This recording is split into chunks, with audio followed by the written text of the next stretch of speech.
আন-নাঈম মনে করেন এই ধারণাটা তিনটা কারণে অচল। প্রথমত, ধারণাগতভাবে অসঙ্গত এটা। কেন? কারণ ক্লাসিক্যাল আলেমরা এবং বিভিন্ন মাযহাব শরিয়ার অসংখ্য প্রশ্নে পরস্পর বিরোধী মত রেখে গেছেন বা মতের বহু পার্থক্য এসবের মধ্যে আছে, এবং ইসলামী দৃষ্টিকোণ থেকে সব মতই সমানভাবে বৈধ।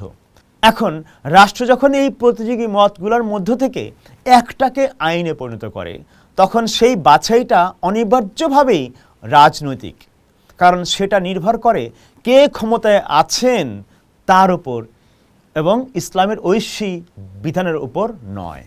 আন-নাঈমের নিজের কথায়, since that selection will be made by whoever happens to be in control of the state, the outcome will be political rather than religion as such.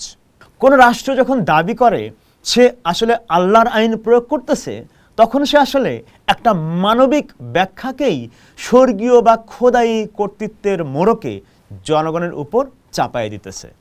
দ্বিতীয়ত, ইসলামী রাষ্ট্র ধারণা ঐতিহাসিকভাবেই ভিত্তিহীন, কারণ ইসলামের ইতিহাসে এই ধরনের সম্পূর্ণ একীভূত রাষ্ট্র কখনোই ছিল না।